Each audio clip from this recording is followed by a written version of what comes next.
Muito boa tarde a todas e a todos. Queria, em primeiro lugar, em nome do Governo português, saudar de forma muito calorosa o Secretário-Geral das Nações Unidas, Engenheiro António Guterres, dar-lhe as boas-vindas a esta casa, que é uma casa que também é sua. Tive o privilégio de poder ter uma longa conversa com o Sr. Secretário-Geral das Nações Unidas no gabinete, na sala de trabalho que ocupo todos os dias e que durante cerca de 6 anos e meio foi também ocupada por ele, pelo Engenheiro António Guterres, no exercício das funções de Primeiro-Ministro, e tive a ocasião de, em nome do Governo, reiterar todo o nosso empenhamento em poder contribuir para que o mandato do Engenheiro António Guterres nas Nações Unidas possa prosseguir na senda daquilo que tem sido, com um foco muito grande no multilateralismo, na capacidade que as Nações Unidas ainda têm, e têm efetivamente, de poder contribuir para a paz, de poder contribuir para a salvaguarda dos direitos humanos um pouco por todo o mundo. Numa circunstância que é difícil para todos e também é difícil para as Nações Unidas, e é seguramente difícil para o seu Secretário-Geral. Uma circunstância onde há conflitos abertos, uns de onde vêm notícias, apesar de tudo, encorajadoras, como o cessar-fogo que ontem mesmo se obteve relativamente ao conflito no Líbano, mas ainda assim com a guerra aberta no Médio Oriente, a manutenção da agressão da Rússia à Ucrânia, com focos de tensão no continente africano e, portanto, com uma responsabilidade que recai sobre todas as nações e também sobre a organização que as congrega, a ONU, de podermos, de uma forma proativa, empreender todos os nossos esforços para que estes conflitos possam dar lugar a situações de paz e para que possamos garantir o respeito pela Carta das Nações Unidas, pelo direito internacional, pelo direito humanitário. Já no último mês de setembro, tive a ocasião de me encontrar com o Sr. Secretário-Geral das Nações Unidas em Nova Iorque. Encontrámos-nos também recentemente, na semana passada, na cimeira do G20, e nas duas circunstâncias tive a ocasião de trocar alguns pontos de vista com o Secretário-Geral das Nações Unidas e de lhe dar todo o apoio de Portugal à agenda que vem empreendendo, nomeadamente o Pacto para o Futuro, que foi, de resto, uma grande conquista da nossa reunião da Assembleia Geral das Nações Unidas e da liderança do Secretário-Geral, essencial para continuarmos a prosseguir objetivos de sustentabilidade, objetivos de garantia de uma arquitetura financeira global capaz de poder dar mecanismos de financiamento aos países, em particular aos países que dele carecem mais, os países em desenvolvimento, de podermos adaptar o nosso sistema de cooperação internacional e de podermos também abrir caminho a uma reforma institucional no seio das Nações Unidas, que tive a ocasião de referir precisamente a quando da Assembleia Geral e que hoje mesmo, mais uma vez, partilhei com o Sr. Secretário-Geral das Nações Unidas. Aquilo que acontece ao nível do funcionamento do Conselho de Segurança é, objetivamente, um problema. Há bloqueios na capacidade decisória e há bloqueios na capacidade de implementar decisões. A nossa posição do Governo português tem sido a de sustentar que o uso do direito de veto possa ser mais condicionado e não ser, como é hoje, uma força de bloqueio. Já não digo acabar com ele, mas digo pelo menos que a sua utilização tenha condicionantes que façam corresponder ao funcionamento do Conselho de Segurança maior agilidade para decidir e para implementar as decisões, e também o caminho de abertura da participação no Conselho de Segurança a países como o Brasil, como a Índia e países africanos. Quero, nesta ocasião, também dizer ao Sr. Secretário-Geral das Nações Unidas que Portugal continuará, no contexto internacional, a promover a sua vocação universalista e a promover a sua participação em missões de paz com total empenhamento. Isto quer dizer que nós estaremos na linha da frente para ser construtor de pontes entre nações,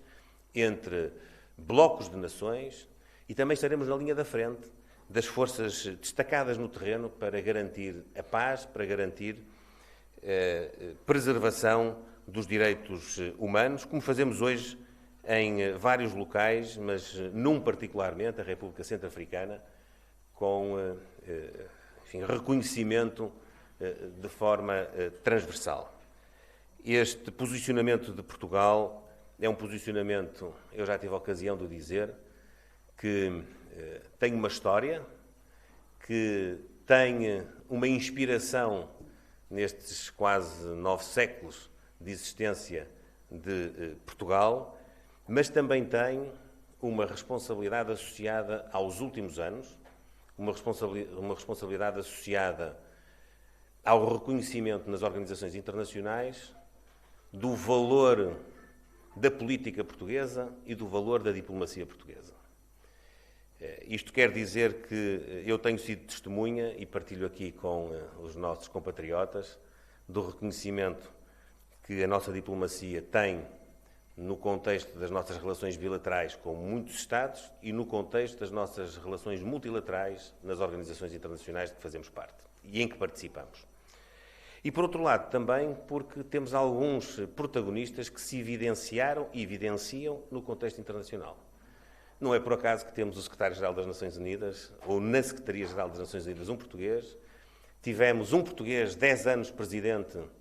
da Comissão Europeia. Temos hoje confirmada a participação de uma portuguesa na Comissão Europeia com especiais responsabilidades. Teremos, a partir do próximo dia 1 de dezembro, o Presidente do Conselho Europeu, também um português, precisamente o meu antecessor, também mais um antecessor, diga-se, o Dr. António Costa. Todos estes exemplos de exercício de funções em organizações internacionais e os exemplos que não são tão conhecidos,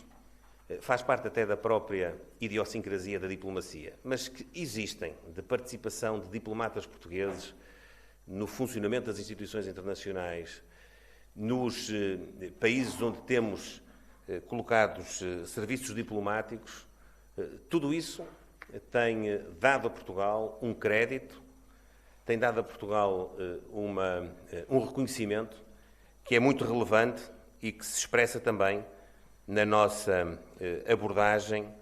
a cenários onde é necessária moderação e é necessária a capacidade de colocar em diálogo países, às vezes forças que estão em conflito.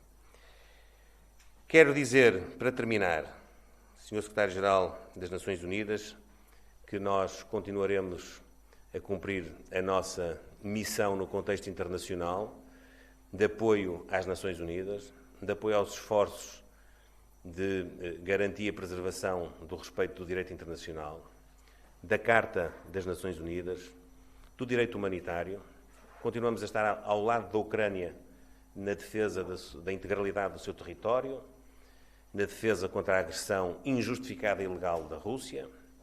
Continuaremos a estar ao lado de todos aqueles que são afetados pela falta de ajuda humanitária no Médio Oriente, estejam de que lado estiverem e em que circunstância se encontrarem. E estamos hoje particularmente preocupados com uma situação concreta que diz muito a Portugal e aos portugueses, que é a situação que se vive em Moçambique. Tive a ocasião de dizer ao Sr. Secretário-Geral que nos empenharemos em poder garantir contenção, em poder garantir capacidade de diálogo, em poder garantir que não haja uma escalada de violência em Moçambique, para que se ultrapasse no respeito pelas instituições e pelos valores democráticos o impasse que está criado e a conflitualidade nas ruas que, infelizmente, tem marcado os últimos dias naquele país amigo e irmão. Por isso, Sr. Secretário-Geral, foi um gosto tê-lo aqui connosco, é um gosto tê-lo connosco, é um gosto ter associado esta vinda a Portugal no âmbito de uma realização, a Aliança das Civilizações das Nações Unidas, que também diz muito a Portugal e a portugueses que tiveram responsabilidade nessa área concreta, em especial o Presidente Jorge Sampaio. É um privilégio para nós poder ter mais uma vez a oportunidade de trocar impressões consigo, receber informações importantes e também poder transmitir-lhe de forma reiterada o nosso apoio, o nosso empenho, a nossa motivação para continuarmos a estar à altura da responsabilidade histórica que há pouco aludi. Muito obrigado. Senhor Primeiro-Ministro, muitíssimo obrigado pelas suas palavras. E, de facto, eu não poderia vir a Portugal pela primeira vez presidir a uma realização das Nações Unidas sem transmitir ao Sr. Primeiro-Ministro, como aliás fiz ontem também, ao Sr. Presidente da República, a profunda gratidão e o profundo apreço que tenho pela contribuição exemplar de Portugal, não apenas ao funcionamento do sistema das Nações Unidas, mas a toda a perspectiva do multilateralismo no mundo dos nossos dias. Nós vivemos uma situação paradoxal. Nunca foram tão sérios os desafios que se põem à humanidade. A questão climática, uma inteligência artificial que se desenvolve sem um mínimo de controle à escala global e que ela própria, enorme potencial, pode ser também uma ameaça existencial, tal como a questão climática. As profundas desigualdades e injustiças a que assistimos em todo o mundo e a multiplicação de conflitos. Tudo isto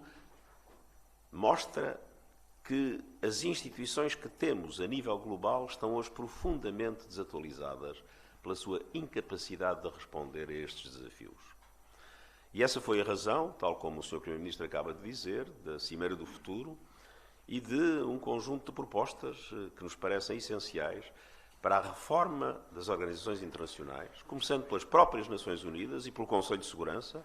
mas também do sistema de Bretton Woods, da arquitetura financeira internacional,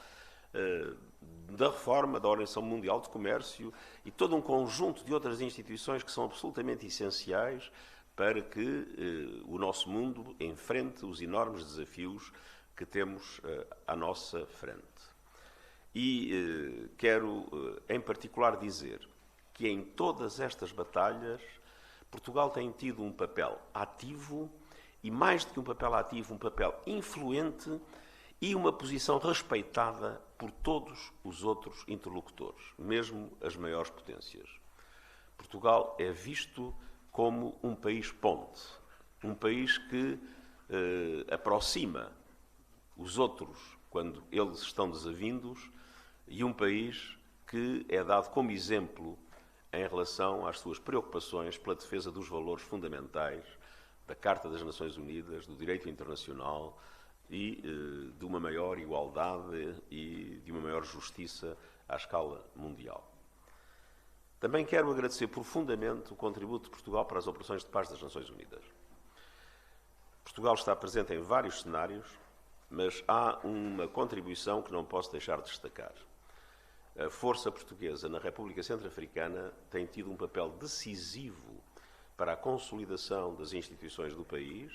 e para a promoção da paz no país e ganhou um extraordinário prestígio. Quando falamos com qualquer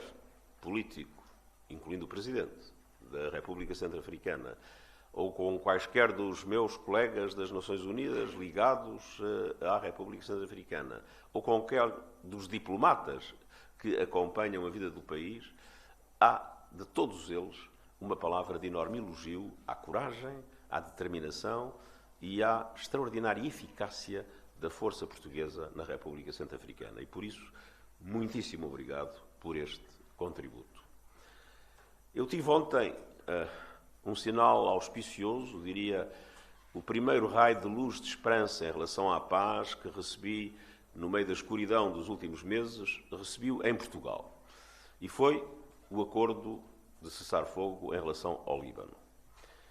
É